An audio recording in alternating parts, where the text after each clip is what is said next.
ఈరోజు మా ఇంట్లో క్యాబేజీ ఫ్రై చేయాలనుకున్నాను. మేము మంగళవారం వెజ్ తినం, అదే నాన్ వెజ్ తీసుకోం.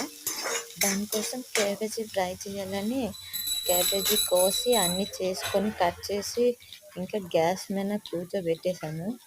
దాని తర్వాత అన్నీ ఇంట్లో ఉప్పు కారం అన్నీ జల్లేసి అది పెట్టేసి ఇంకా ఇంట్లో పనులు చూసుకుంటుండగా మా అమ్మాయి క్యాబేజీ నాది కొంచెం అంటే అడుగు అంటుకుంది, అది మీతో షేర్ చేసుకోవాలని చెప్తున్నాను. అందులో చూపిస్తుడికి కనిపిస్తుంది చూడండి.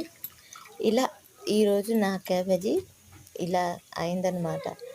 ఏదో వెరైటీగా చేద్దాం అనుకున్నాను కానీ టైం లేక ఇలాగా సింపుల్గా చేసేసాను. ఇంకా ఏంటి విశేషాలు అంటే మీరే చెప్పాలి. ఇంకా ఈరోజు మా ఇంట్లో చాలా బోరింగ్గా గడిచిపోయింది. ఏంటంటే మా పిల్లలతో వాళ్ళు దెబ్బలాడుకుంటుంటే వాళ్ళిద్దరినీ విడిపించడమే ఎక్కువ. అలా ఈరోజు నా క్యాబేజీ ఫ్రై కాస్త కొంచెం అడిగంటుకుని ఆ సైడ్లలో కనిపిస్తుంది, కొంచెం మాడిపోయినట్టు అంతే.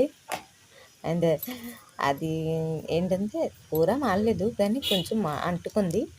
అది ఎంత అంటే పర్లేదు, నడు అవుతుంది అనుకోవచ్చు, కానీ తినేటప్పుడు ఆ మాడే కొంచెం స్మెల్ మాత్రం తెలుస్తుంది. మేము ఇంకా ఏదైనా తెచ్చుకుందామని ప్రిపేర్ చేసే ఓపిక లేక మేము హోటల్ నుంచి కొంచెం కర్రీస్ తీసుకొచ్చాం. కర్రీ పాయింట్ నుంచి కర్రీస్ తీసుకొచ్చి ఈరోజుకి లంచ్ ఇలా కానించేసామండి. మీరు కూడా ఏం చేశారో, ఏమి ప్రిపేర్ చేశారో అవన్నీ నాకు కామెంట్ చేయండి అండ్ షేర్ చేయండి అండ్ లైక్ అండ్ సబ్స్క్రైబ్ కూడా చేయండి. కొత్తగా వచ్చాను కదా యూట్యూబ్లోకి, మీ అందరూ ఆదర అభిమానాలు కావాలి. దానికోసమే ఇలా నాకు జరిగింది మీతో నేను పంచుకుంటున్నాను. ఇదండి ఈరోజు మా ఇంట్లో జరిగిన విశేషాలు. అంతే, ఇంకొక వీడియోతో మళ్ళీ కలుద్దాం. 1 సెకండ్, బాయ్.